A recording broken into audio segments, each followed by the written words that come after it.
Oh yeah.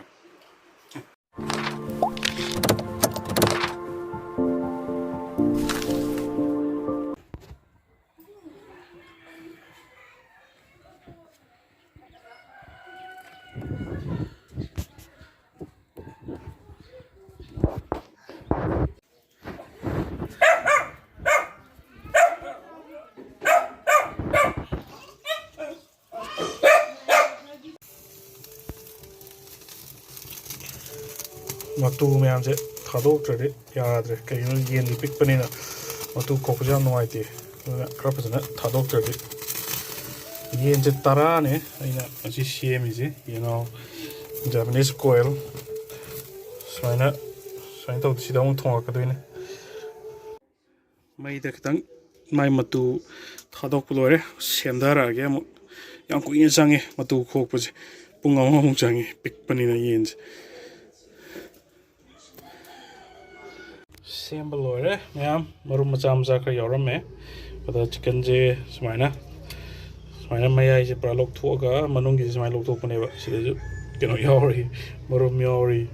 to ada pra smaina pom noina thonga ge maina Japanese quail je jo aha mane same is ayam box same dri mamang dum chabu di ma'am charbu Bangalore da kali Quail just mina kebab oin ga yuale lupa 60 ka pir sigi zaina pacham cham de ler kone magi makan kale sa pitru pi on de sem da punga ni mujang ya pui jange ma yen tarane or seme ai tilok janam jida sem balore ai tilok janam jai su de ko ai dis maina dum tawe samju sam me do sina jo hobin man or se de What's up, people? Johnny here again. Aigi kitchen matakta kitchenette macha pictru maina som sa thongi sembane dolan aigi sat matakta ne si se do si hi sida chicken ai Japanese quail le thong ke ma ado yeng ba nungai do male thong thak pi thok se ai amuk video je kuile hap to ba na ngasi sunday we sida mu Japanese quail macha pictru je si mu thong ke ma yeng ne se comment to ke nungai do male video se Chicken ko bathong di mustard oil sina khali base ta hai chian tawrage refine je hawk ta bane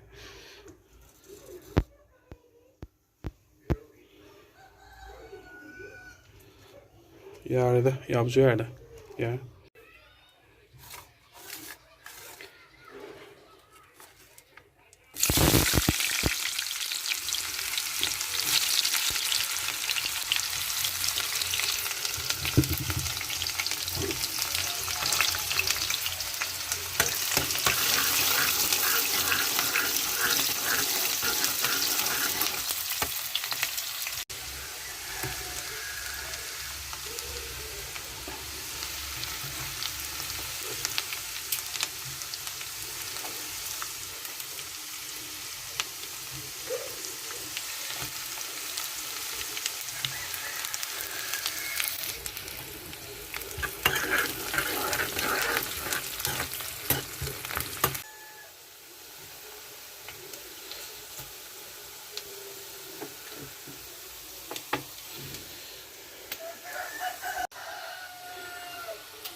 ꯊꯨꯝ ꯆꯥꯏꯁꯤꯜꯂꯒꯦ ꯑꯗꯨꯒ ꯃꯈꯨꯝ ꯉꯥꯛ ꯈꯨꯝꯃꯒ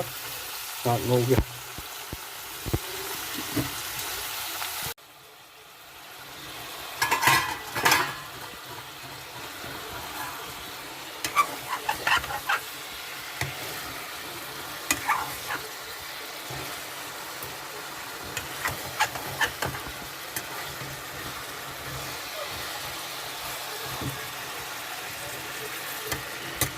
ꯊꯨꯅꯗꯤ ꯃꯨꯟꯗꯧ ꯃꯥꯜꯂꯦ ꯁꯤ ꯀꯩꯅꯣꯗꯤ ꯃꯤꯠꯁꯦ ꯌꯥꯝꯅ ꯄꯥꯏꯌꯦꯕꯀꯣ ꯍꯥꯏꯗꯤ ꯅꯣꯔꯃꯦꯜ ꯑꯩꯈꯣꯏꯒꯤ ꯆꯤꯛꯀꯟꯗꯨꯗꯒꯤꯗꯤ ꯁꯤꯅꯗꯤ ꯍꯦꯟꯅ ꯊꯨꯅ ꯃꯨꯟꯅꯤ ꯃꯈꯨꯝ ꯑꯃꯨꯛ ꯉꯥꯛ ꯈꯨꯝꯒꯦ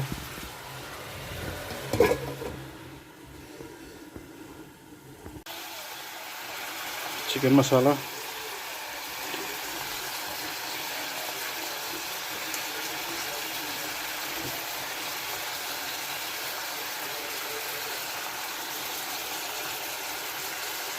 juga alu saya hapchanggrage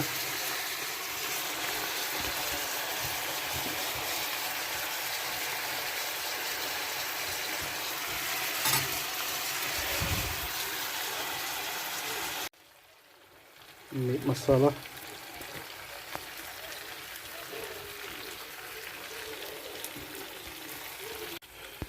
ising hapage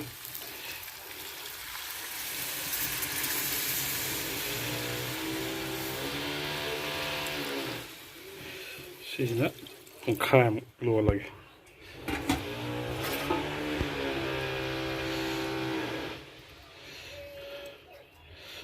khang si tang pikre is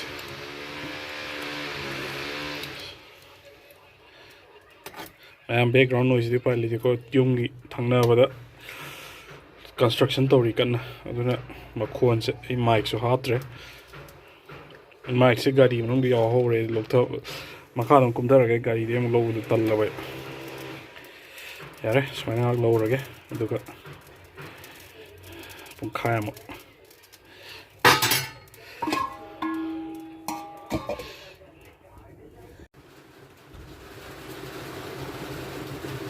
10 minutes mukti mahi hapamamne na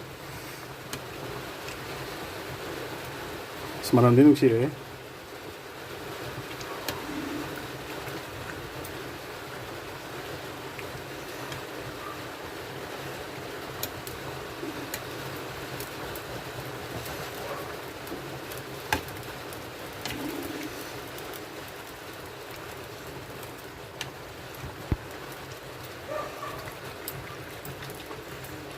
khang tang pikre ai sa de yaman ngere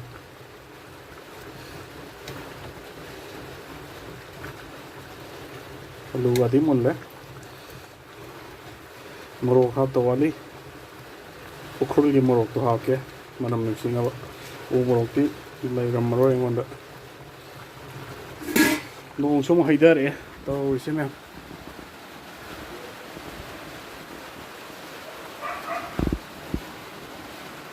nong tare o morok oina thage kitang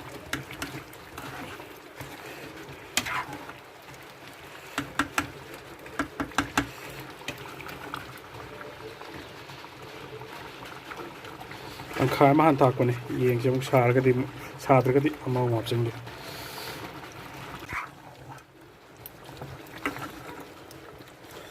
mahi se loi kang gi dor o mok se na khai ge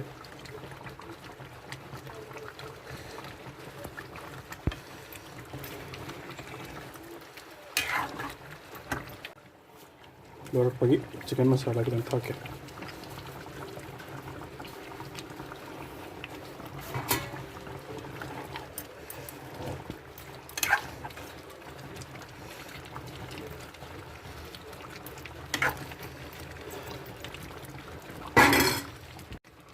original color ni ngasai ina light hot da bain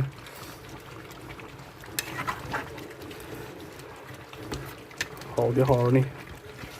mana swain to em sak si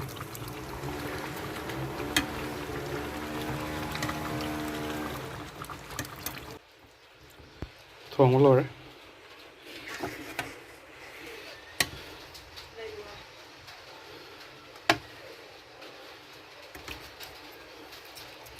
ꯑꯇꯩꯗꯤ ꯃꯈꯥꯗ ꯑꯩꯅ ꯈꯥꯏꯗꯣꯛꯈ꯭ꯔꯦ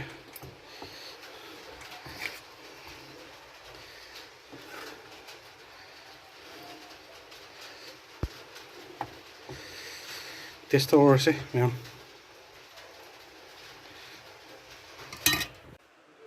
Japanese quail thong lore is tara thong le makada ai akoi boy mem chawi manga ma pitokre si thong lore 100 rupees ta le ko ne na da pet taste thong si me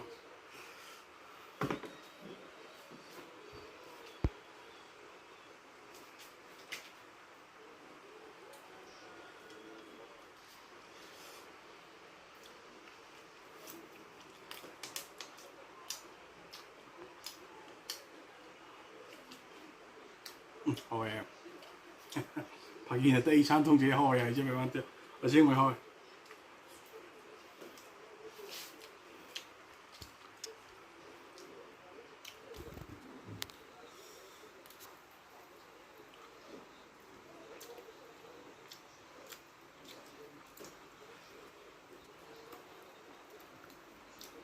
Japanese quail ja chang jam phai ya ne me kai to yo sti am ko na di phang dro ne ado ko ya tu sa gi me do listen to the video say thank you so much